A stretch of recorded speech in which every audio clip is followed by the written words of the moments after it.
बोलिए राधे गोविंद सरकार की जय। वृंदावन बिहारी लाल की, श्रीमद् भागवत महापुराण की जय। गौ माता की जय। भारत माता की जय। सत्य सनातन धर्म की जय। जय जय श्री राम, जय जय श्री राम, जय जय श्री राम। निताई गौर हरि बोल।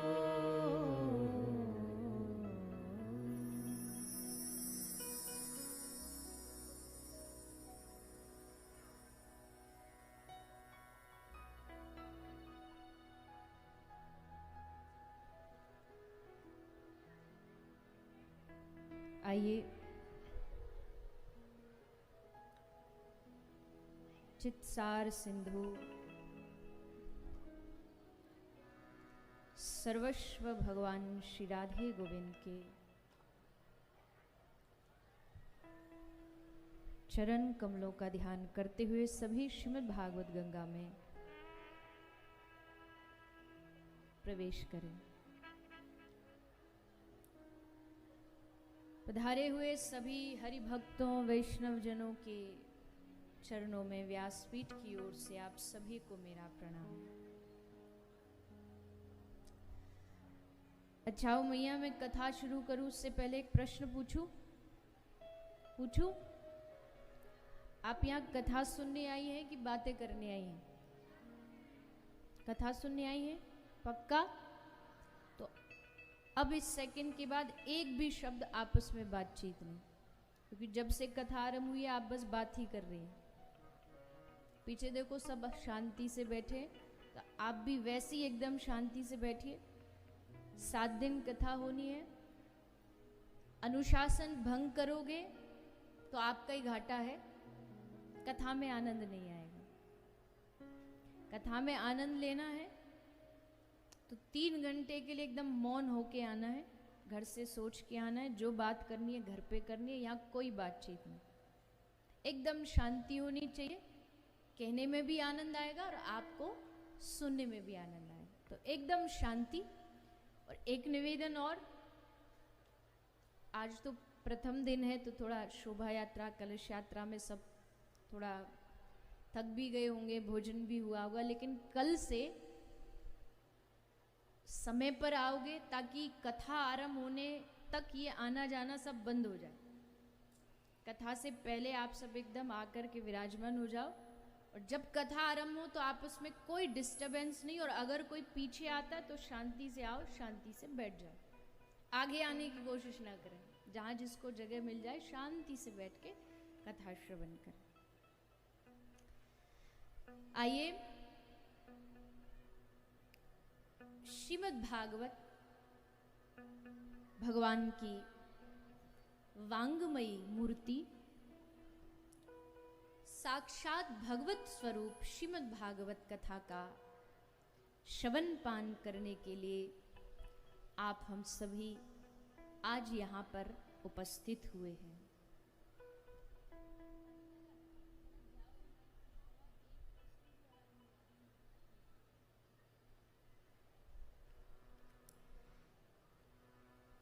खरसिया छत्तीसगढ़ की धरती, जहाँ पर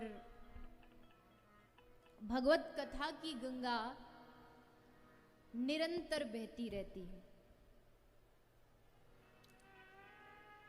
और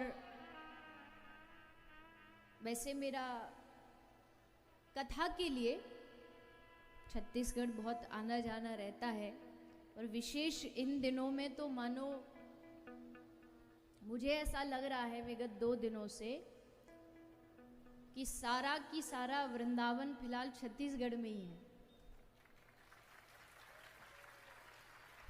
जिस गली में देखो, जिस मोहल्ले में देखो, कथाएं, भागवत, राम कथा, कृष्ण कथा, भगवत कथा, श्रीमद् भागवत। ये भगवान की कृपा ही है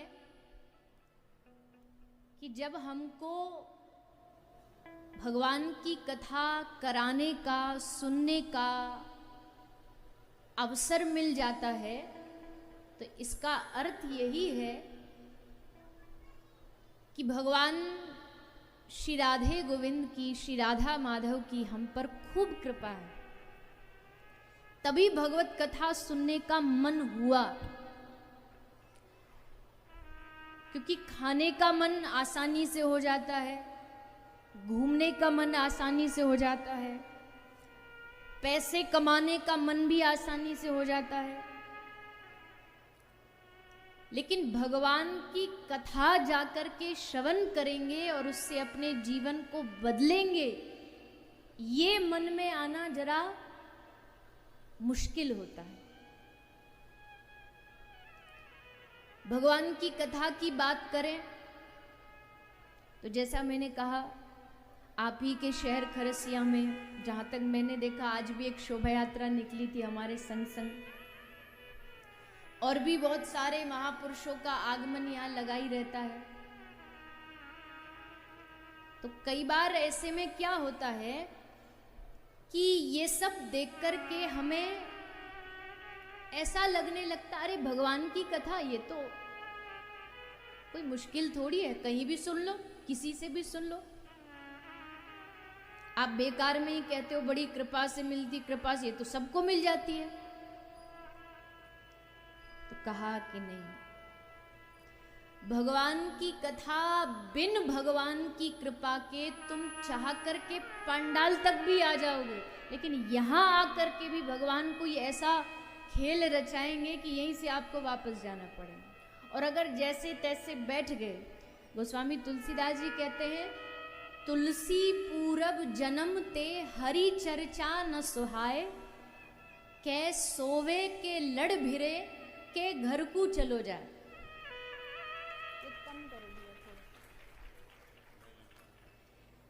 तुलसी पूर्व जन्म से, मतलब पूर्व जन्म के कोई ऐसे अपराध होते हैं, कोई पाप होते हैं, या तो कै सोवे, या तो निद्रा आ जाएगी, या लड़ भिरे, यानी आपस में कोई जो दूसरा श्रोता उससे कुछ झगड़ा, कुछ लड़ाई, कुछ तर्क हो जाएगा, या घर को चलो जाए। और जब इन दोनों में से कुछ नहीं हुआ तो कहेगा, अरे कथा में कोई आनंद तो आना ही नहीं, चलो घर वापस चलते हैं, और के घर को चलो जाए। लेकिन इन सबको पार करके अगर आप यहाँ 7 दिन लगातार अपने तन, अपने मन, अपनी चित्त, अपनी आत्मा को अगर पूर्ण रूपेण इस कथा से जोड़ सके, तो समझ लेना इस समय इस धरती पर आपसे ज्यादा भाग्यशाली दूसरा कोई नहीं हो सकता। और एक बात और कहूं, ये जो भगवान की कथा है ना, ये भाग्य का विषय नहीं है। कोई कहेगा भाग्य से कथा मिल गई, नहीं नहीं नहीं, भाग्य आपको रुपया दिला सकता है, भाग्य आपको अच्छी नौकरी दिला सकता है, भाग्य आपका धंधा अच्छा चलवा सकता है, रिश्तेदार अच्छे, दोस्त अच्छे दिलवा सकता है, पर छत्तीसगढ़ की धरती, खरसिया की धरती में इस मैदान में बैठ कर के भगवान की कथा सुनने का जो अवसर है, ये भाग्य नहीं, ये भगवान की कृपा दिलाती है। और वो कृपा आप और हम पर भगवान के द्वारा प्रदान की गई।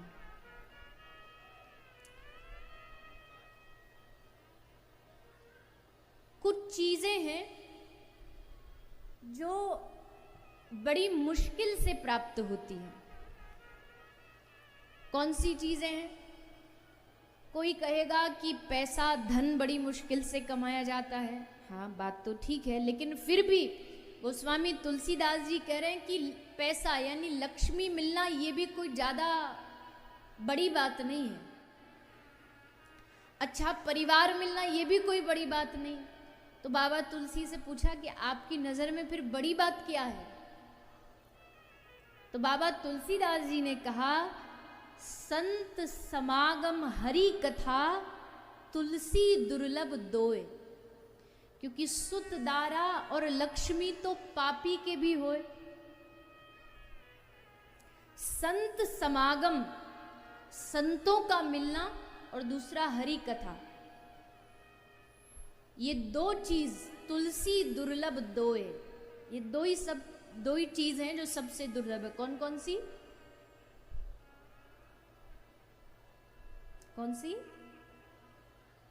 संत समागम, संतों का मिलना, और हरि कथा। सुत दारा, सुत माने बेटा, दारे मतलब पत्नी, और लक्ष्मी माने धन।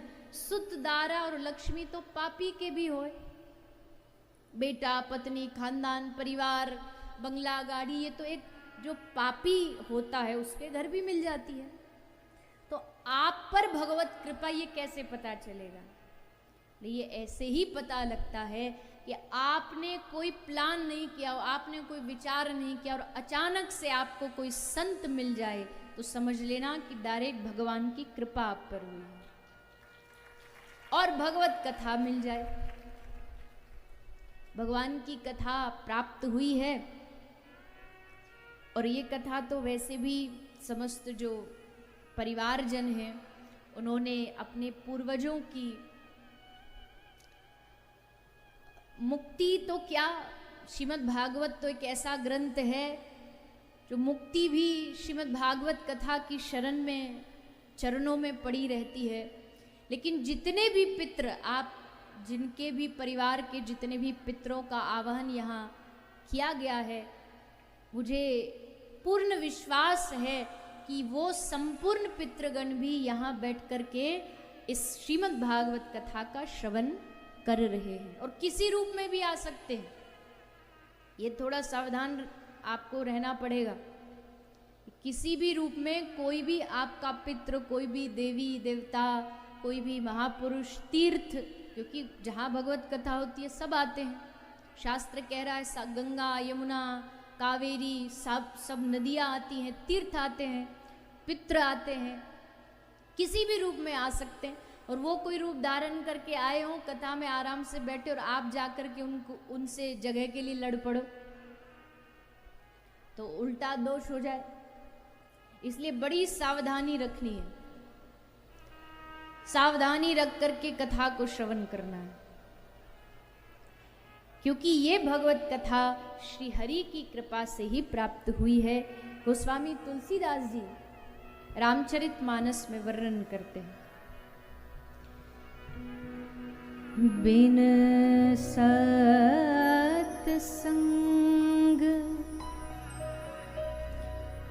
विवेक ना होई, बिन सत्संग विवेक न होई, बिन सत्संग विवेक ना होई, बिन सत्संग विवेक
सबसे पहले जीवन में आदमी को क्या चाहिए? तो कहा कि विवेकपूर्ण बुद्धि चाहिए। देखो यहां जितने बैठे सबके पास बुद्धि है। किस किस के पास है बताओ, हाथ उठा के। सबके पास है ना? इस पंडाल से बाहर जितने लोग हैं उन सबके पास बुद्धि है ना? बुद्धि सबके पास है। लेकिन अगर ये कहा जाए कि सबके पास विवेकपूर्ण बुद्धि है, बुद्धि तो एक चोर के पास भी है, पर वो अपनी बुद्धि का उपयोग कहां कर रहा है? चोरी में, झूठ बोलने में, छुपने में, बचने में। तो बुद्धि तो है पर विवेकपूर्ण बुद्धि नहीं है उसके पास। बुद्धि होना कोई बड़ी बात नहीं है, तो जन्म से मिलती है, जन्म के साथ आती है, शरीर के साथ आती है। बुद्धि सबको मिलती है, लेकिन उस बुद्धि को विवेकपूर्ण बुद्धि कौन बनाएगा? सही गलत का निर्णय कौन लेगा? अगर बुद्धि में विवेक नहीं होगा तो इस बुद्धि को फिसलने में समय नहीं लगता है। बुद्धि में विवेक का होना बहुत जरूरी है। और वो विवेक कहां से आएगा? बिनु सत्संग विवेक न होई। इस बुद्धि में विवेक तब तक नहीं जागेगा जब तक सत्संग नहीं सुनेगी ये बुद्धि। तब तक भटकती रहेगी दुनियादारी में। इसको दुनिया की झूठी चीजें अच्छी लगेंगी, दिखावा अच्छा लगेगा, सही क्या है गलत कुछ नहीं पता। बुद्धि तो पशु के पास भी है, पर वो निर्णय नहीं कर सकता क्या सही है क्या गलत है। केवल मानव कर सकता है। पशुओं के लिए कभी आपने कोई स्किल डेवलपमेंट क्लासेस नहीं देखी होंगी कि कोई पशु चाहता हो कि चलो मैं अपनी स्किल्स बढ़ाता हूं। भैंस भैंस बन के जन्म लेती और भैंस बन के ही मर जाती। कुत्ता कुत्ता बन के जन्म लेगा, कुत्ता बन के ही मर जाएगा।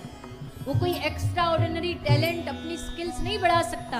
पर अकेला एक मानव है जो जन्म लेता है बुद्धि के साथ, लेकिन जब उसकी मृत्यु होती है तो अपनी बुद्धि से वो अपने जीवन को ऐसा बना देता है कि वो सदा सदा के लिए अमर हो जाता है। विवेक मिलता है सत्संग से, और फिर सत्संग किससे मिलता है? तो आगे बाबा तुलसी ने कहा, बिनु सत्संग विवेक ना होई, पर राम कृपा बिन सुलभ ना सोई।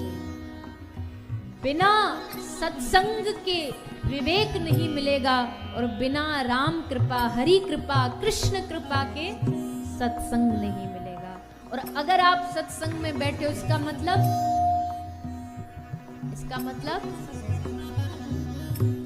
कृपा हो चुकी है। अब उस कृपा को संभाल करके रखना है। अब अगली बात में पूछा कि इस कथा को सुनने के लिए भी तो कोई क्वालिफिकेशन होनी चाहिए।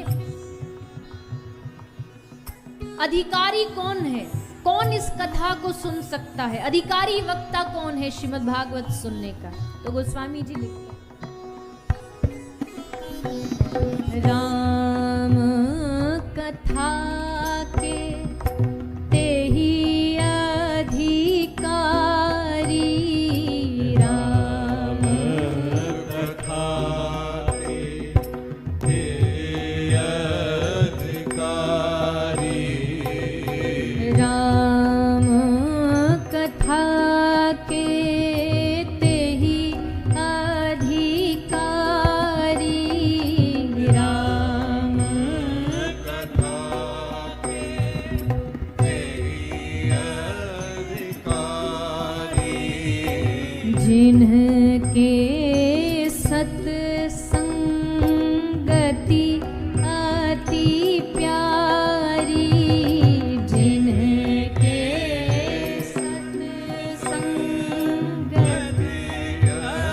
अधिकारी, श्री राम जय राम जय जय राम, श्री राम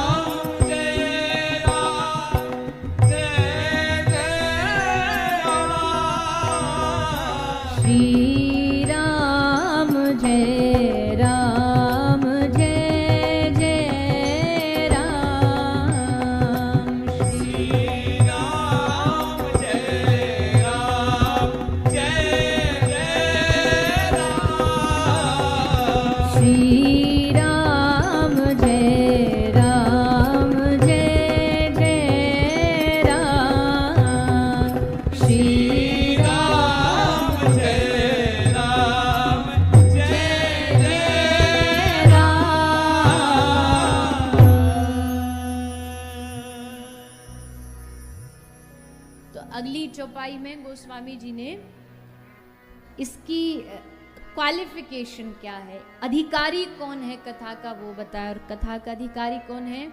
राम कथा के ते ही अधिकारी, जिनके सत्संगति अति प्यारी, जिनको सत्संगति अच्छी लगती है, अच्छे लोगों का संग करना अच्छा लगता है, संतों का संग करना अच्छा लगता है, वो कथा का अधिकारी।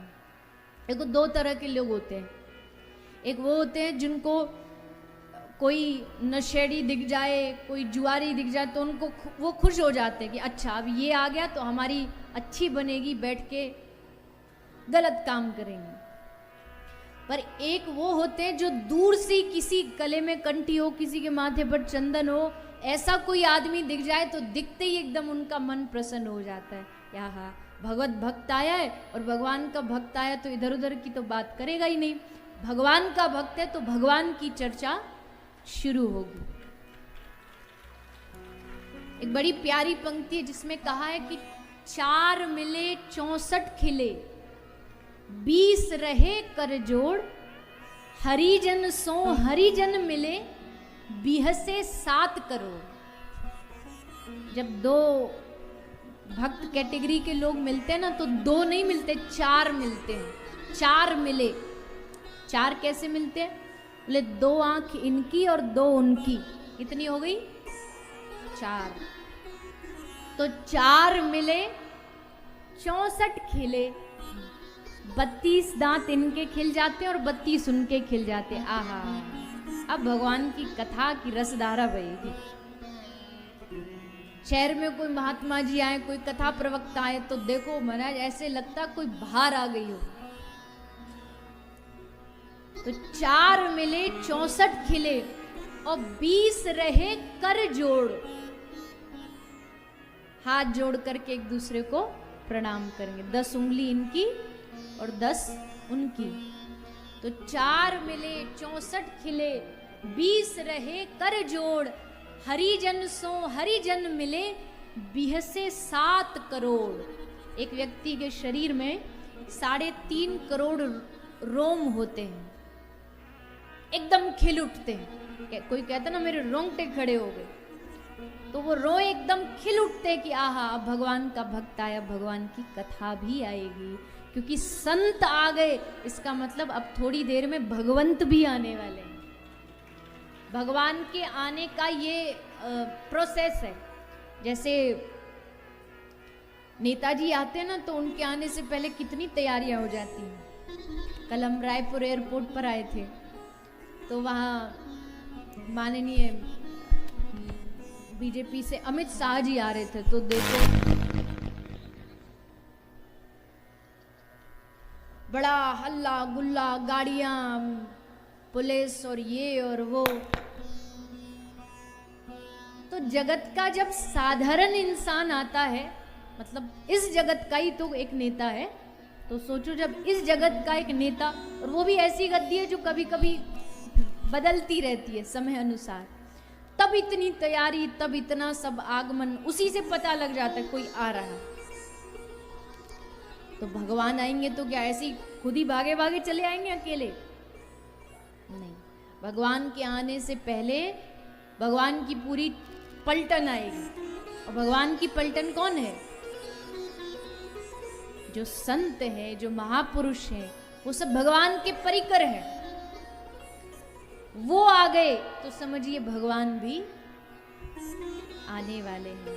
एक बड़ी प्यारी पंक्ति, बहुत पुरानी है, बहुत मुझे बहुत प्रिय है, इसलिए बार बार मैं उससे गाती रहती हूँ और वो बड़ी अच्छी है। कैसे पता लगेगा कि भगवान से अब मिलना जल्दी आपका हो सकता है? तो कहा, जब संत मिलन हो जाए, जब संत गाइए सभी, मिलन हो जाए, जब संत मिलन हो जाए, जब संत मिलन हो जाए। तेरी वाणी हरि गुण गाए। तेरी वाणी हरि गुण गाए। तेरी वाणी हरि गुण गाए।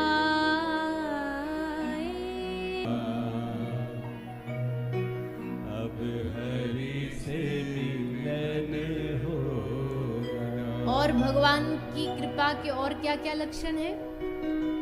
तो आगे कहते हैं, नहीं क्रोध किसी पर आए। नहीं क्रोध किसी पर आए। दिन रात याद हरि आए। दिन रात आए। आँखों से आंसू मिलन होगा। ध्यान से सुन लीजिए इन चीजों को, फिर मत कहना हमें कैसे पता चलेगा भगवान की कृपा होगी, हुई है कि नहीं हुई है।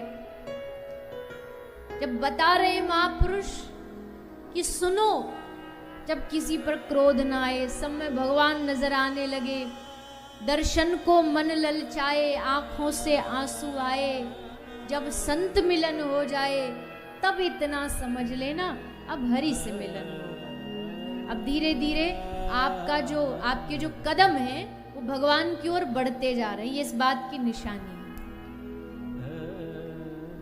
आने से पहले भगवान ये सारे, जैसे कोई रोग आता है ना, तो आदमी डॉक्टर फिर उसकी एक एडवाइजरी जारी कर देते हैं कि ये लक्षण है उसके, ये लक्षण तुम में दिखने लग जाए तो समझ लेना तुमको कोविड हो गया है, तुमको ये रोग हो गया, ये वायरस हो गया है, गला खराब हो गया, आदि आदि। तो ये सब निशानी है, लक्षण है। तो भगवान की कृपा के ये लक्षण है। आपने सोचा भी नहीं और अचानक से आपके दरवाजे पर, आपके शहर में, आपके घर में, आपके परिवार में कोई संत आ जाए, तब इतना समझ लेना हरि से मिलन होगा। पर सावधानी जरूरी है उसमें। अगर कोई संत आया है आपके द्वार पर, आपके जीवन में, आपके घर पर, तो सावधानी है कि अपराध से बचो। ऐसा कोई काम ना करो कि किसी महापुरुष का अपमान हो जाए। सम्मान करो, क्योंकि संत ही कलयुग में भगवान का दूसरा रूप होते हैं, कोई भेद नहीं है। और जो लोग बेकार की बातें करते हैं, अजी आजकल तो संत ही ऐसे, अभी तुमने संत ना होते जगत में तो जर मर तो संसार, सारे भटके फिरते रहते, मर जाते लड़ लड़ के आपस में। संत ही है जिन्होंने थोड़ा बहुत समाज में अभी थोड़ा कुछ बचा रखा है, शांति, प्रेम।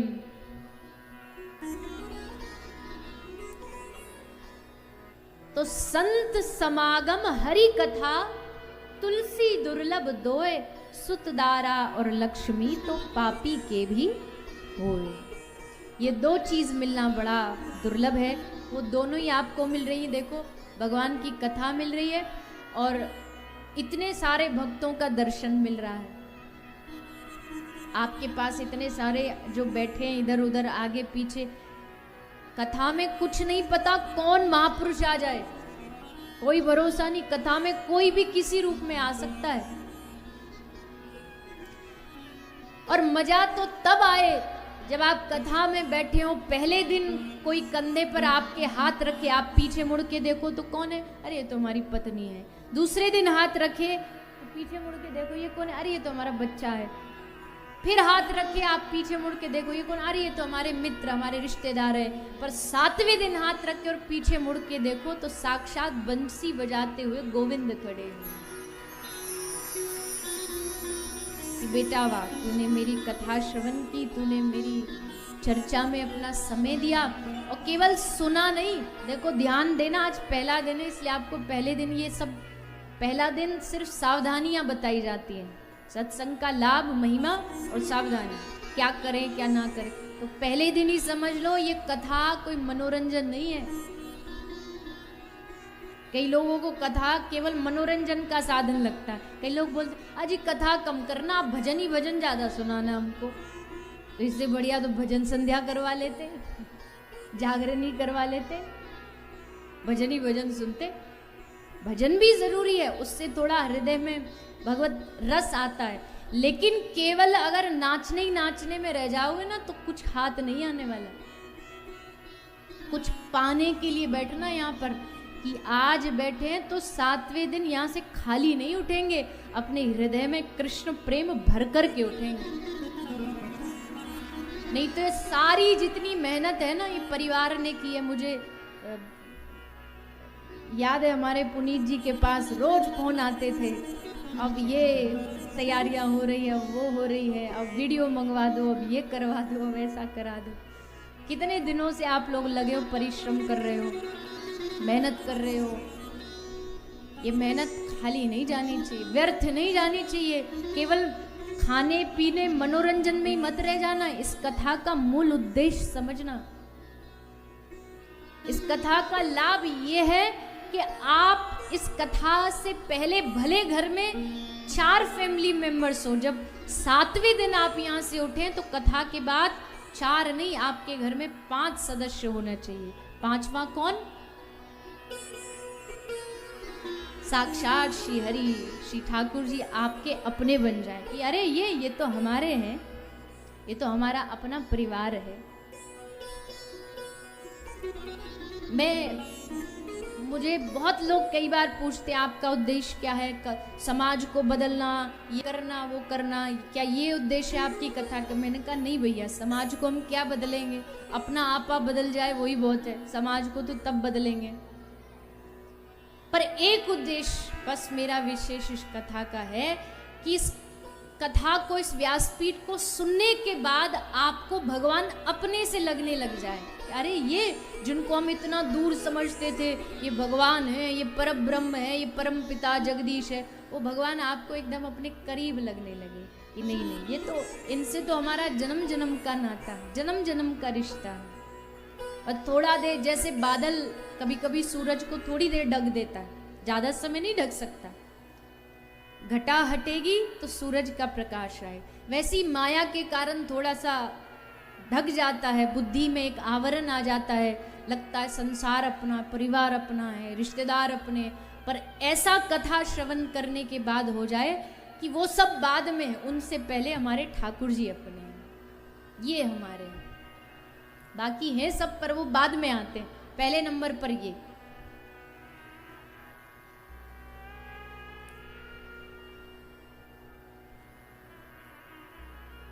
माया का जो आवरण है उसको हटाना, यही भगवत कथा का काम है। और जैसे जैसे वो हट जाएगा वैसे वैसे चीजें एकदम साफ साफ दिखने लग जाएंगी, एकदम लगने लग जाएगा कि हाँ, हमारे जीवन में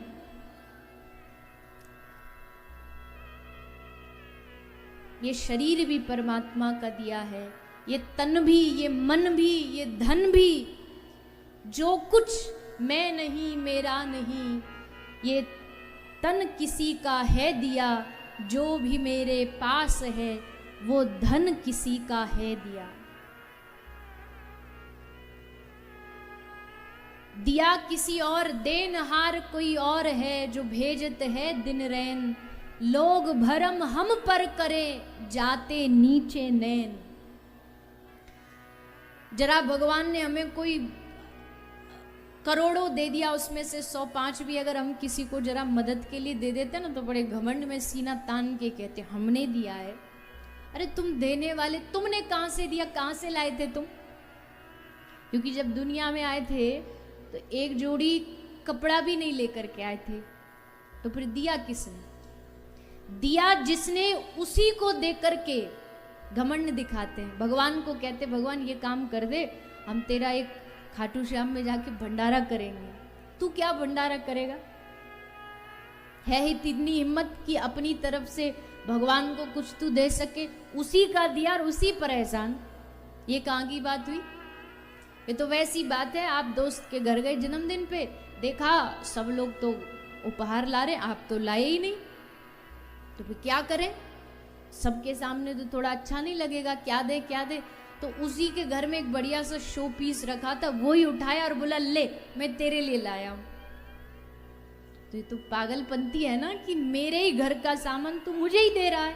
तो भगवान भी ऐसे हंसते होंगे कि दिया मैंने और देख मुझे ही अकड़ दिखा रहा है।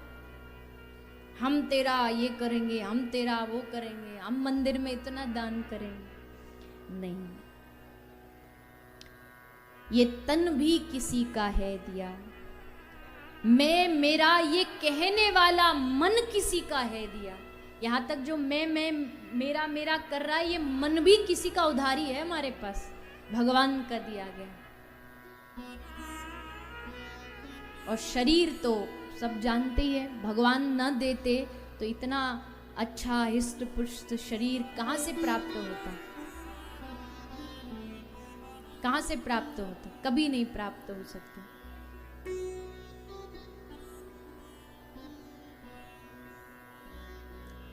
इसलिए समझना चाहिए, हम सबको समझना है। ये कथा भी हो रही है, आप और मैं, हम सब निमित्त हैं। कोई यहाँ अपने मन में गुब्बारा ना फुला लेना कि जी हमने तो इतना बड़ा आयोजन कर दिया, हमसे अच्छा तो कोई कथा कहने वाला ही नहीं है। ये गुब्बारा जब फूलता है ना, तो भगवान कोई एक ऐसा पिन मारते हैं कि सब अभिमान का गुब्बारा फूट जाता है। तब समझ में आता है जी हम तो कुछ थे ही नहीं। जैसे एक शोभा यात्रा जैसे आपके यहाँ निकली ना, तो एक गांव में ऐसे शोभा यात्रा निकल रही थी। तो उसमें एक खच्चर था, खच्चर के ऊपर एक बनाया हुआ था बैलगाड़ी जैसा, और उसमें ठाकुर जी की मूर्ति विराजमान थी और भागवत जी विराजमान थी। अब वो गांव से निकल के जा रही थी। अब जैसे जिसके घर के बाहर वो गाड़ी जाए, सो लोग आरती की थाली लेके आए, फूल चढ़ाएं, फूल माला चढ़ाएं। तो खच्चर ने क्या सोचा, अरे वाह देखो हमारी आरतियां हो रही हैं, हमारे ऊपर फूल फैलाए जा रहे हैं, फेंके जा रहे हैं, बरसाए जा रहे हैं, खुश हो रहा है मनी मन, आह देखो जहां हम जा रहे हैं वही स्वागत हमारा। लेकिन जैसे शोभा यात्रा पूरी हुई, ठाकुर जी और भागवत जी नीचे उससे उतरे, उसके मालिक ने लिया डंडा और खच्चर को मार के बोला चल आगे। तब बुद्धि में समझ आया ये स्वागत हमारा नहीं था, हमारे ऊपर कोई बैठा था उसका था। कई बार समाज के द्वारा जो सम्मान भी मिलता है ना, मैं अपनी बात कर रही हूँ किसी और की नहीं, उस सम्मान को हम लोग समझने लगते हमारा सम्मान है, पर ये सम्मान उस इंसान का नहीं, ये सम्मान इस व्यासपीठ का है। इस पर कोई दूसरा भी बैठेगा उसको भी यही सम्मान मिलेगा, क्योंकि ये इस गद्दी का सम्मान है, ये इस पीठ का सम्मान है।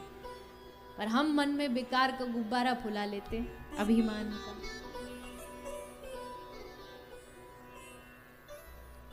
अब ये गाँव के वो गाँव, एक लाइन मैं नहीं, मेरा नहीं ये तन किसी का है दिया। नहीं मेरा तन किसी का है दिया। मैं नहीं,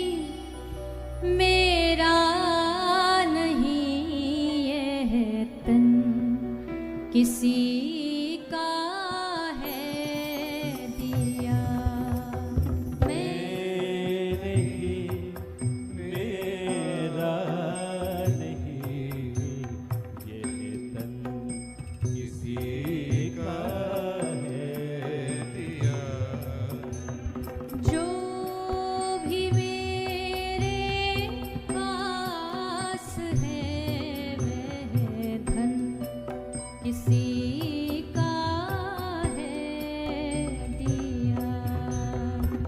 जो भी मेरे पास है ये धन किसी का है दिया।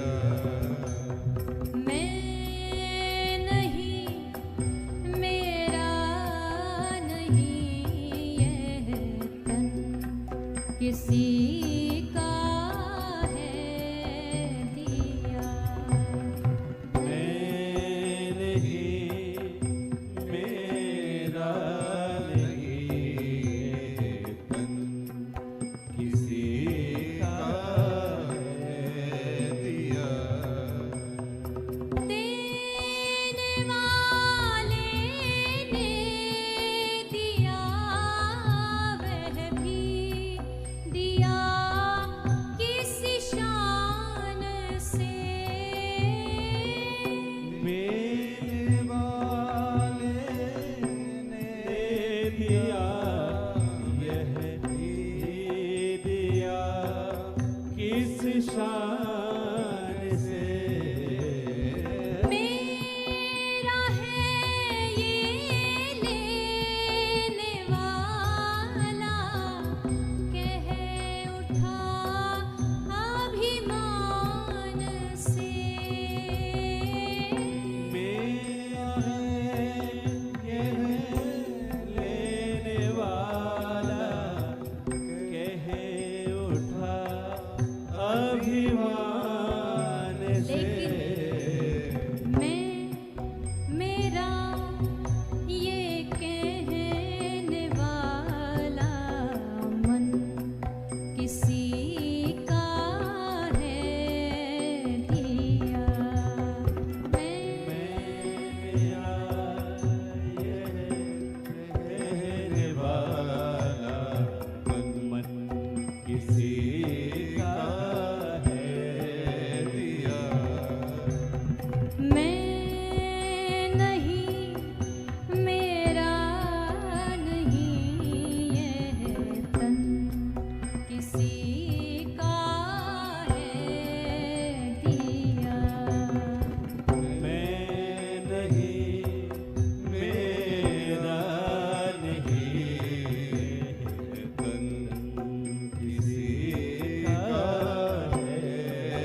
जो मिला है वो हमेशा पास रह सकता नहीं, कब बिछुड़ जाए ये कोई राज कह सकता नहीं।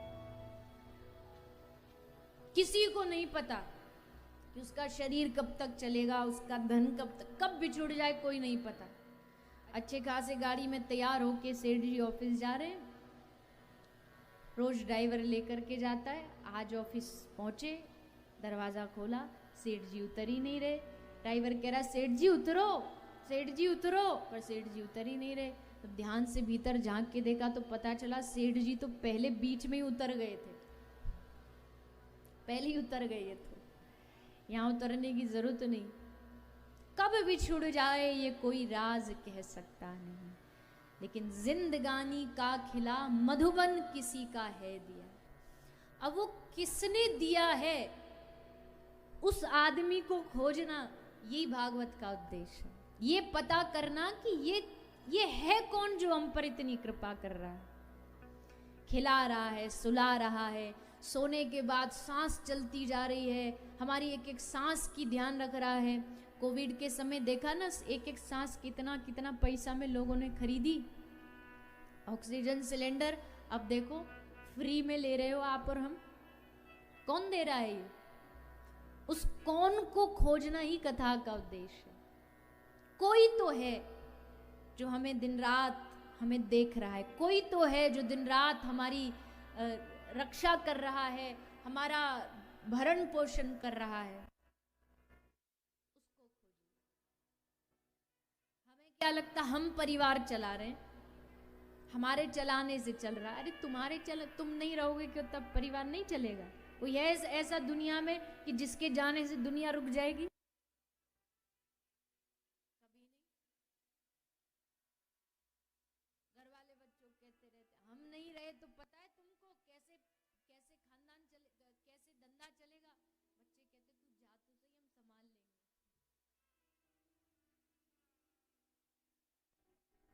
ये अभिमान मत पाले कोई भी कि हमारे बगैर संसार नहीं चलेगा, हमारे बगैर सब चलेगा, सब बढ़िया से चलेगा, हो सकता और अच्छा चले। ये गलतफहमी मत पालिए। जिंदगानी का खिला मधुवन किसी का है दिया, उसी को बस खोजिए। तो ये जो श्रीमद् भागवत की कथा है, ये उन्हीं भगवान से हमारा परिचय कराती है।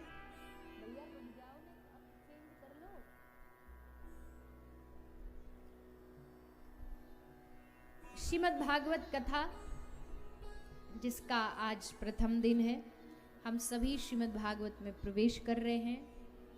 जैसा मैंने कहा कि आज कथा का पहला दिन और प्रथम दिन का विधान है कि श्रीमद् भागवत का महात्म्य श्रवण करा के भागवत की महिमा का गान किया जाए। तो आइए सभी भागवत के महात्म्य में प्रवेश करेंगे, हाथ जोड़ लें और भागवत के प्रथम श्लोक का सब मेरे साथ साथ मिलकर के पाठ करें।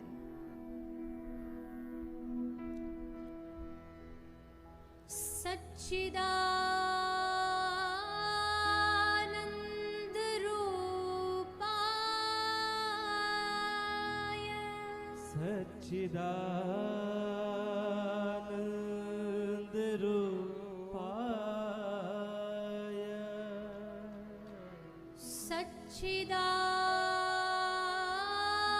सच्चिदानंद रूपाय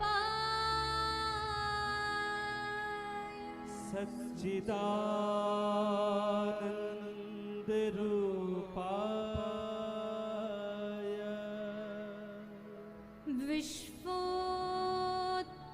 विश्वोत्पत्त्यादि हेतवे विश्वोत्पत्त्यादि हेतवे विश्वोत्पत्त्यादि हेतवे विश्वोत्पत्त्यादि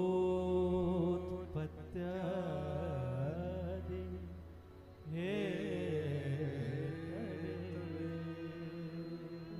तापत्रय विनाशाय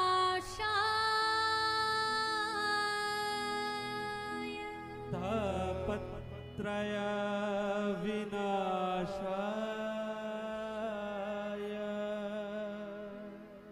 तापत्रय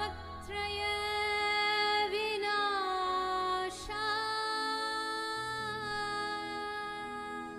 तापत्रय विनाशाय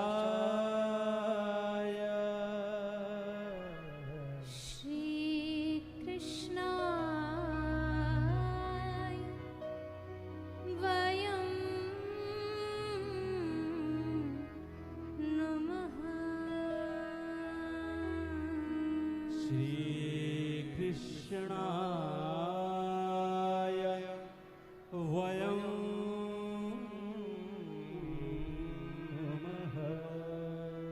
श्री कृष्णाय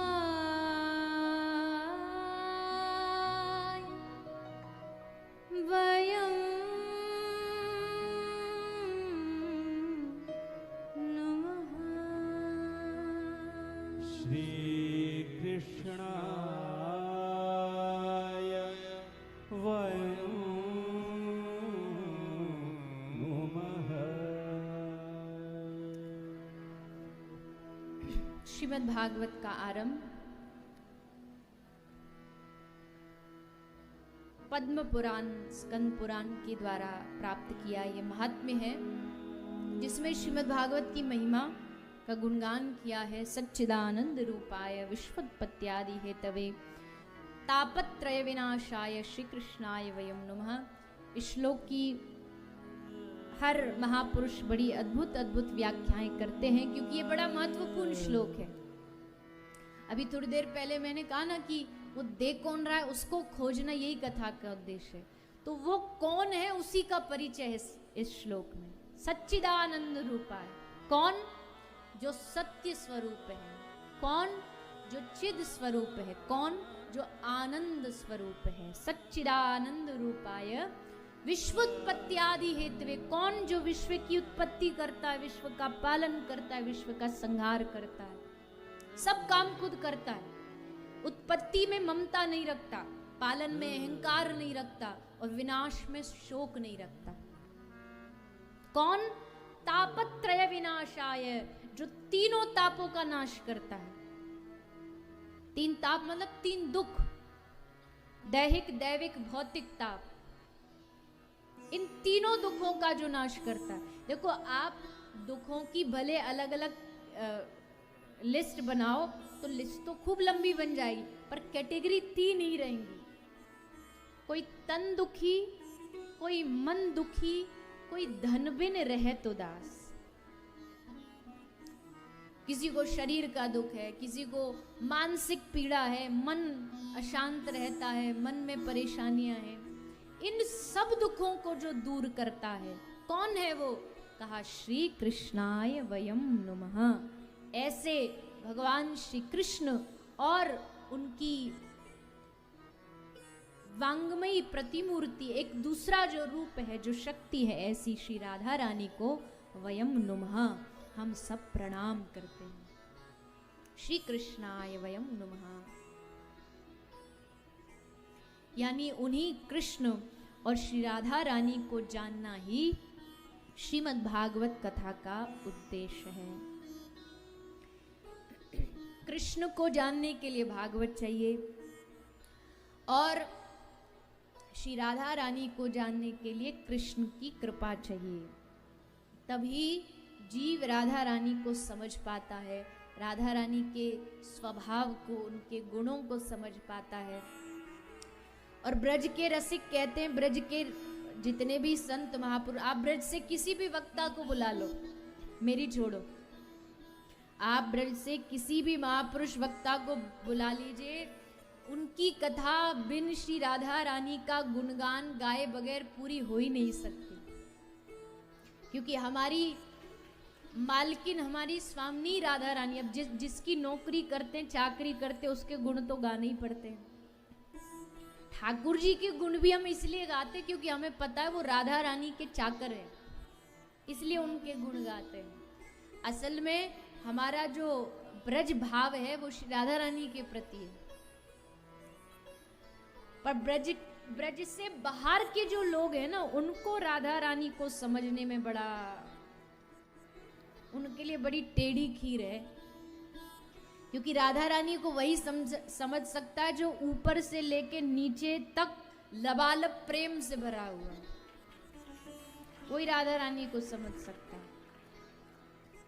कृष्ण को समझना फिर भी आसान है, कृष्ण कथा तो आप सब जानते हैं, कृष्ण ने क्या किया कैसे नहीं, पर राधा रानी को समझना, उनके गुणों को समझना। ठाकुर जी भी जहाँ कह देते हैं ब्रह्म में ढूंढो पुराणन गान, कहाँ कहाँ नहीं खोजा ठाकुर जी को, पर मिले कहाँ, बोले बैठो पलोटत राधिका पायन। ब्रज में निधिवन सेवा कुंज के किसी द्वार पर बैठे बैठे ठाकुर जी मिले तो राधा रानी के चरण दबाते हुए मिले। राधा रानी को समझा जाएगा तो राधा रानी की कृपा से ही, क्योंकि सबे गुणहीन हो ताको यतन न कोय, एक किशोरी कृपा ते जो होनो हो सो होए। उन्हीं की कृपा से उनको जाना जा सकता है। कैसा स्वभाव है राधा रानी का, तो कहा इतनी कृपालु हैं कि तजु घनश्याम हूँ झटपट धावती, सुनकर करुण पुकार, किशोरी मेरी करुणा की भंडार। आप कन्हैया को बुलाओ तो बुलाओगे तो थोड़ा सा सोचेंगे कि पहले इसकी फाइल निकालो, कितने अच्छे कर्म हैं इसके, कितने बुरे कर्म हैं, सब लेखा जोखा देखेंगे। पर राधा रानी को पुकारोगे तो ले तजु घनश्याम झटपट दावती, ठाकुर जी को भी छोड़ के भाग पड़ेंगी कि ये मुझे पुकार रहा है, बस जा करके इसको अपना बना लूं। ऐसी करुणा की भंडार है राधा रानी। और शास्त्रों ने तो इतना गाया है राधा रानी के बारे में, कई लोग कहते शास्त्रों में राधा रानी की महिमा नहीं। अरे तुमने शास्त्र पढ़े कहाँ? भी पढ़े होते तो ये बात नहीं बोलते। शास्त्र कहते हैं कि जहां राधा नाम सुनाई दे जाए ना, ठाकुर जी उस राधा नाम पर एकदम बिक जाते हैं। उसके श्री धाम श्री बरसाना धाम में एक बाबा जी रहते थे, तो वो श्री राधा रानी के मंदिर पर गए तो उस दिन वहां पद गायन चल रहा था, राधा रानी को पद सुनाए जा रहे थे। तो बाबा एकदम जोश में आ गए, पद सुनते सुनते खूब नाचे, इतना नृत्य किया बाबा ने सुबह से शाम तक। और शरीर वृद्ध था तब तो नाच लिए जोश जोश में, अब शरीर दुखे। तो जब अपने घर कुटिया में आए तो एक छोटा सा श्याम वर्ण का बालक आया, उसने कहा बाबा जी हमको जो मंदिर के पुजारी जी हैं ना, उनने भेजो है, वो कह रहे आज बाबा बड़ो नाचो, मंदिर में थक गए होगो तो निकवा के पाम दबाया, तो बाबा मैं तेरे पाम दबाने आयो हूँ। तो बाबा ने कहा अरे वाह वाह भैया, बहुत कृपा हो गई, गोसाई जी की बड़ी कृपा हुई कि उनने अपनो सेवक भेज दियो हमारे पाम दबाने। पैर दबाए, चरण दबाए, हाथ दबाया और दबा के वो बालक चला गया। दूसरे दिन फिर महाराज जी गए, बाबा गए, गोसाई जी सामने खड़े थे, तो बाबा ने कही गोसाई जी आपने बड़ी कृपा करी हम पे, कल एकदम थकान दूर है गई हमारी, आपने अपनो वो नौकर भेज दियो। गोसाई जी बोले नौकर? अरे या बरसाने में मालिक कौन है जो कई को नौकर होगो, हमने तो कोई नहीं भेजो। तो बाबा बोले फिर कौन आयो? तो गोसाई जी हंस के बोले अरे बाबा जी वो मेरो नौकर नहीं हो, वो तो हमारी वृषभान लली को चाकर हो जो जाके तेरे पाम दबा के आयो। और वृषभान लली के कौन है चाकर? प्रियतम श्याम सुंदर। स्वयं श्याम सुंदर जब देखते ना कोई राधा नाम गा रहा है, कोई राधा रानी की महिमा गा रहा है, तो ठाकुर जी उसके पीछे पीछे बोले कृष्ण कहोगे तो तुमको कृष्ण के पीछे चलना पड़ेगा, पर श्री राधा रानी का नाम लोगे तो कन्हैया तुम्हारे पीछे पीछे चलेगा। अब तुम डिसाइड करो कि तुमको क्या करना है। अद्भुत है श्री राधा रानी, कितना कहे, वाणी खत्म, शब्द खत्म हो जाते, ऐसे लगता अब कैसे बोले उनकी महिमा के बारे में। बस इतना कह सकते तेरा दर हो मेरा सर हो और ये सिलसिला उम्र भर हो, बस इससे आगे कुछ नहीं। तेरी चौखट हो तेरा द्वार हो और हम बस पड़े पड़े वहाँ राधा रानी का गुणगान गाएं, इससे ज्यादा और कुछ चाहिए नहीं। मैं यही चलता रहे सारी उम्र।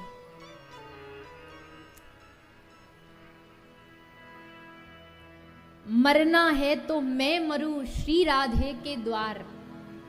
देखो भैया, मृत्यु तो अटल सत्य है, इससे तो कोई बचा नहीं, मरना तो सबको है।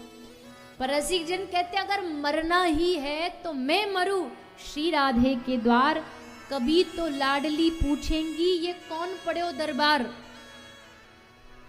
पड़े पड़े जब वहां ये शरीर भी पड़ा रहेगा तो कभी तो राधा रानी पूछेंगे अरे कौन पड़ा है यहाँ पर। बस उनकी दृष्टि पड़ गई तो समझो सफल हो गया जीवन। ऐसी श्री राधा रानी। तो आइए थोड़ी देर के लिए श्री राधा रानी से निवेदन करें, उनके चरणों में प्रार्थना करें, क्योंकि ब्रज की स्वामिनी राधा रानी है और कहते ब्रजवास उनकी कृपा से मिलता है, वृंदावन आगमन। अच्छा, वृंदावन कौन कौन गया जरा बताइए हाथ उठा के। वाह वाह वाह, क्या बात है, सभी हो आए हो। पर कैसे वाले वृंदावन होके आए हो? कहीं लस्सी पेड़ा में ही तो अटक के नहीं रह गए। वृंदावन गए, क्या देखा? वहां की लस्सी बड़ी अच्छी है। वृंदावन भी दर्शन, कई लोग कहते हम वहां गए थे तो सोचा वृंदावन भी चले जाते। वृंदावन भी जाओगे तो मजा नहीं आएगा। एक बार पांडुरंग भगवान पंढरीनाथ महाराष्ट्र, तो उनके बड़े अद्भुत भक्त हैं। एक थे एकनाथ जी, एक गोरा कुम्हार और एक सेन नाई, बाल जो काटता नाई। तो एकादशी को पंढरीनाथ के दर्शन करने जाते थे। तो एक दिन जब दर्शन कर रहे थे तो पांडुरंग भगवान ने, विठल भगवान ने एकनाथ जी से पूछा, अरे एकनाथ, आज सेन नहीं आया क्या? तो एकनाथ जी ने देखा कि सेन नाई तो एकदम हमारे कोने में खड़ा है, जब ठाकुर जी को हम दिख रहे हैं तो ये क्यों नहीं दिख रहा? वहां तो छुप रहे। पर समझ गए कि भगवान की बात में कुछ रहस्य है। तो जब बाहर आए तो एकनाथ जी ने सेन नाई से पूछा कि अरे भैया सेन, तू ये बता, तू क्यों आया था पंढरपुर? तो सेन बोला कि पंढरीनाथ के दर्शन करने आया था, दर्शन करने, आप सबके साथ यात्रा करने, और सुना है कि यहाँ पंढरपुर में पत्थर बड़े अच्छे मिलते हैं। तो मैंने सोचा कि मेरी जो बाल काटने का जो औजार है उसको घिसने के लिए पत्थर भी ले आऊंगा और पंढरीनाथ के दर्शन भी कराऊंगा। एकनाथ जी बोले बस यही गड़बड़ है, दर्शन भी कराऊंगा और पत्थर भी ले आऊं। इसलिए पंढरीनाथ भगवान को, पांडुरंगा को ये दिखाई नहीं दे रहा था। तो एकनाथ जी ने समझा, बेटा ऐसे नहीं करते। अब पत्थर लेकर के घर आ गए। अगली एकादशी को आए, फिर ठाकुर जी ने पूछा, एकनाथ आज सेन फिर नहीं आया? तो एकनाथ जी ने सोचा कि ये तो हमारे एकदम साइड में बगल में खड़ा है, आज क्या गड़बड़ कर दी इसने। फिर जाकर के पूछा, आज क्यों आया है तू? बोले वो आपने कहा था ना पत्थर नहीं ले जाना चाहिए, ऐसा नहीं। तो मैंने सोचा पंढरीनाथ चल तो पत्थर भी छोड़ाऊंगा और दर्शन भी कराऊंगा। तो एकनाथ जी ने कहा, भैया जब तक ये भी ही में नहीं बदलेगा ना कि दर्शन ही कराऊंगा, तब तक तुम सामने भी खड़े होगे तो भी भगवान की नजर तुम पर नहीं पड़ेगी। ये भी वाला चक्कर नहीं होना चाहिए कि ये भी कर लेंगे, दिल्ली भी घुमाएंगे, आगरा ताजमहल भी घुमाएंगे और संग संग वृंदावन भी हो आएंगे। ये भी वाले सिस्टम में मत पड़ना, नहीं तो चूक जाओगे।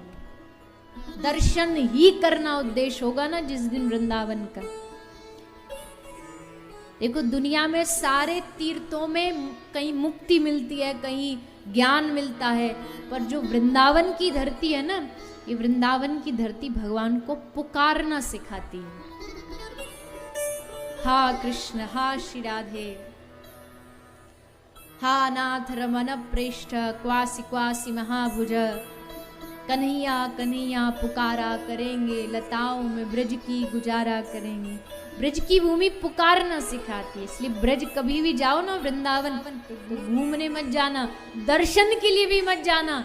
वृंदावन जाओ ब्रज तो भगवान को पुकारने जाना। पुकारेंगे, रोएंगे, चीखेंगे, कहीं तो मिलेंगे वो बांके बिहारी, चरण पड़ उन्हें हम मनाया करेंगे, कन्हैया कन्हैया पुकारा करेंगे। ब्रज की धरती पुकार की भूमि है, और उस ब्रज में बुलाता कौन है? कौन बुलाता है? बिना उस स्थान का जो अथॉरिटी है उसकी परमिशन के बगैर आप प्रवेश नहीं कर सकते। आपको दुनिया के किसी भी देश में जाना हो तो पहले वहां की अथॉरिटी से आपको वीजा अप्रूव कराना पड़ता है, तभी आप जा सकते हो। वो अप्रूव नहीं करे तो आप लाख कोशिश कर लो, नहीं हो सकता। अभी हम इससे पहले इसी महीना इंग्लैंड गए थे। तो जब आ रहे थे इंग्लैंड से वापस तो फ्लाइट थी वाया जर्मनी। अब ऐसा पहले तो कोई नियम नहीं था, पर जब वहाँ पहुँचे एयरपोर्ट पर तो पता चला कि आपको अगर वाया ट्रांजिट भी आप जाते हो तो आपको उस देश का वीज़ा चाहिए होता। वो था नहीं। अगले दिन से कथा थी, आते ही सब गड़बड़ हो गया। खूब प्रयास किया, कोशिश करी, पर ये तो नियम है, जिस कंट्री का वीज़ा अगर आपके पास नहीं होगा तो फिर आपको उसमें घुसने ही नहीं देंगे, अथॉरिटी आपको परमिशन ही नहीं देगी। बाद में फिर सब सॉर्ट आउट हो गया। तो कहने का मतलब है कि आप जिस स्थान पर जा रहे हो उसकी जो अथॉरिटी है, उसकी जो सरकार है, उससे परमिशन चाहिए। तो ब्रज की सरकार कौन है? ब्रज की मालिक राधा रानी। ब्रज में मालिक नहीं चलता, ब्रज में मालकिन चलती है। ब्रज में सेठ नहीं है, ब्रज में सेठानी है। सेठ आपके राजस्थान में है। नहीं, आप तो हरियाणा वाले हो ना ज्यादातर, पर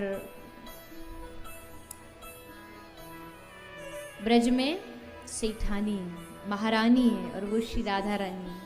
तो उनसे निवेदन करें, क्या निवेदन?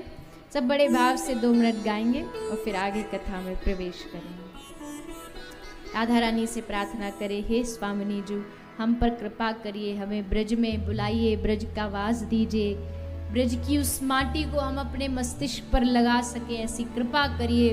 और कोई जन्म हमें मिले तो ऐसा जन्म मिले कि हम उसी ब्रज की धरती पर प्रकट हों।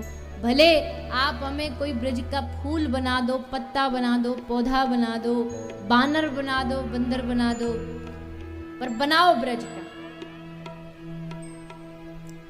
और कुछ भी नहीं बना सकते तो गोपी के चरणों की धूल बना दो।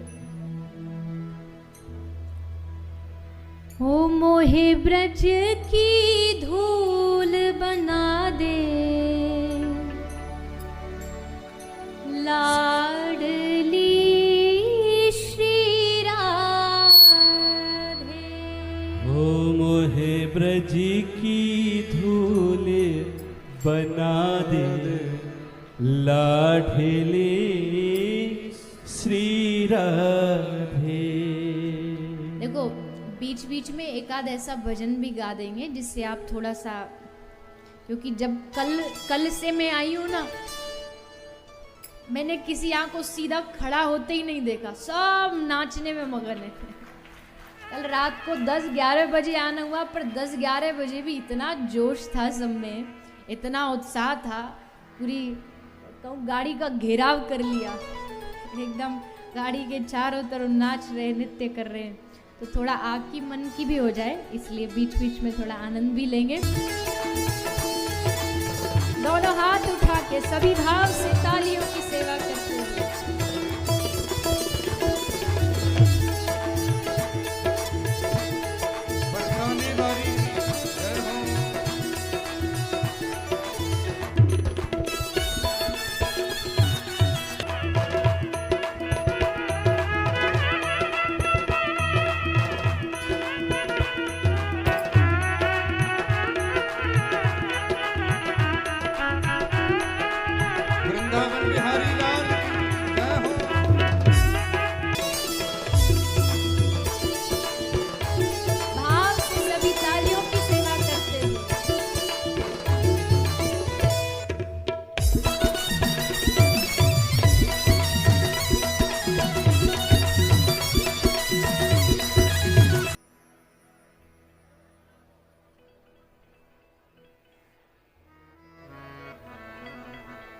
मैं जैसी भी हूँ तुम्हारी हूँ, करुणा की मैं अधिकारी हूँ।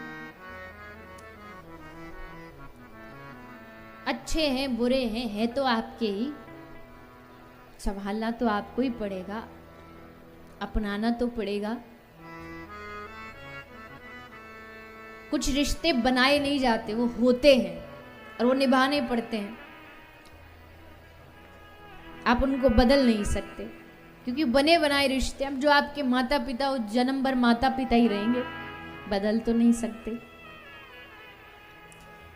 ठीक वैसे ही श्री राधा रानी से, ठाकुर जी से आपका जो रिश्ता वो अजर अमर है, एक जन्म का नहीं, जन्मों जन्मों का। ना वो बदल सकता है, ना वो टूट सकता है, ना वो खत्म हो सकता है। भगवान की ओर से तो कतई नहीं हो सकता, हमारी ओर से कभी कभी थोड़ा ढील हो जाती है, पर खत्म तब भी नहीं होता। इसलिए मैं जैसी भी हूं तुम्हारी हूं, करुणा की मैं अधिकारी हूं।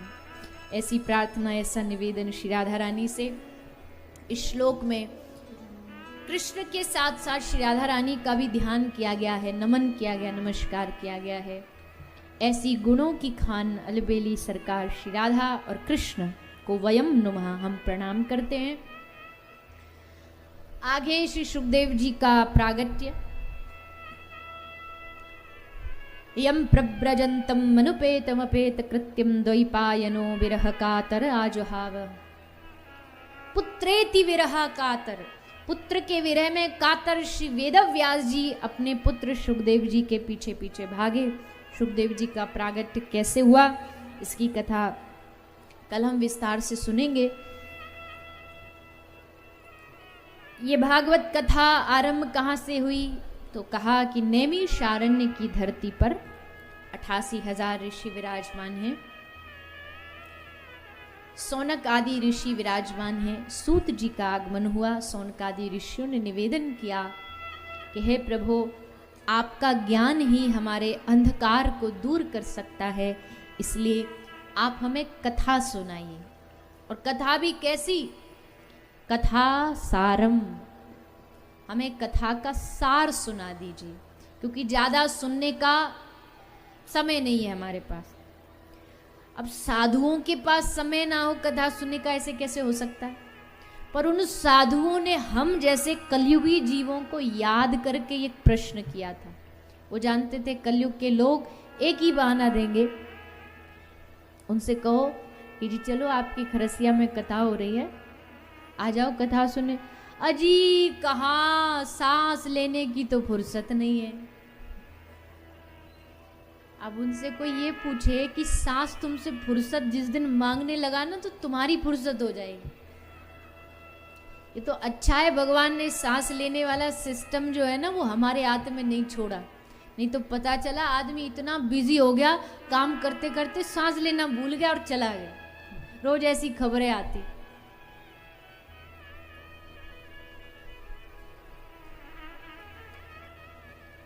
कहा मरने की फुर्सत नहीं। अरे मरना तुमसे पूछ के आएगी फुर्सत। ये कुछ कुछ डायलॉग तो भारतीय जुबान पर ऐसे बंधे रटे हुए हैं कि जहां मन करे वहीं कॉपी पेस्ट कर देते।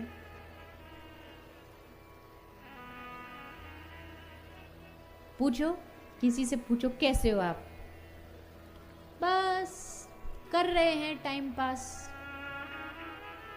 क्यों? इस दुनिया में भगवान ने तुमको टाइम पास करने के लिए भेजा था? सोच के देखिए, शांति से सोचिए। क्या इस दुनिया में आप और हम इतना कीमती मानव शरीर क्या हमको टाइम पास करने के लिए मिला था? काट रहे हैं समय, काट रहे हैं दिन। क्या दिन काटने के लिए जीवन मिला कि एक एक दिन कटे बस जैसे भी? नहीं, भगवान ने बहुत सोच समझ के कृपा करके हमें मानव जीवन दिया है।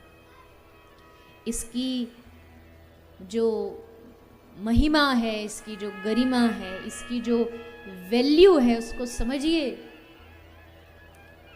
देवताओं से जब कहा गया कि मांगो तुम्हें क्या चाहिए, तो देवताओं ने कहा कि धरती पर जन्म दे दो।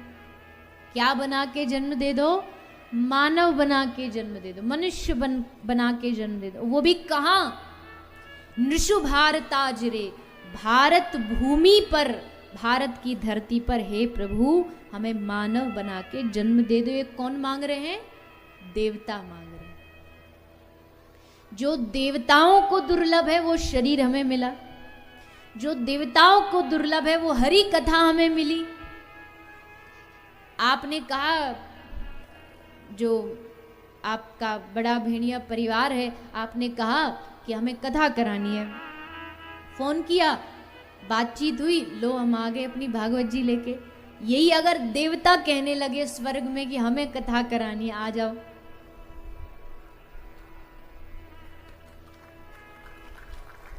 मतलब ऐसा मत समझना कि मुझे मृत्यु से आज बुलावा है मैं तो आज चली जाऊं। स्वर्ग में कथा सुनाना ये तो इससे बड़ी क्या हो सकती है, पर यह संभव ही नहीं है। स्वर्ग में भगवत कथा संभव ही नहीं है, ये श्रीमद् भागवत कह रही है। स्वर्गे सत्ये च कैलाशे, वैकुंठ में भी संभव नहीं है। तो फिर जो उन देवताओं को कभी कथा सुनने का मन किया तो बोले उनको धरती पर खोजना पड़ता है, कहाँ कथा हो रही है? अच्छा खरेसिया में हो रही है, चलो वहां चलते। सारा देवताओं का समूह यहां आकर के कथा सुनता है। ये जो कलश स्थापित है, क्या ये कलश का भाव? यही भाव है कि इसमें देवताओं का आह्वान किया जाता है, आइए पधारिए, बैठिए, कथा सुनिए। आप हमको देखो कितनी आसानी से मिल जाती है, कोई पैसा लगता नहीं, कोई धन लगता नहीं, कोई टिकट लगती नहीं। सिनेमा थिएटर में जाते हो अपना पैसा खर्च करके, सब कुछ खर्च करके, मिलता क्या वहां पे आखिर में? 3 घंटे बाद निकलोगे वहां से तो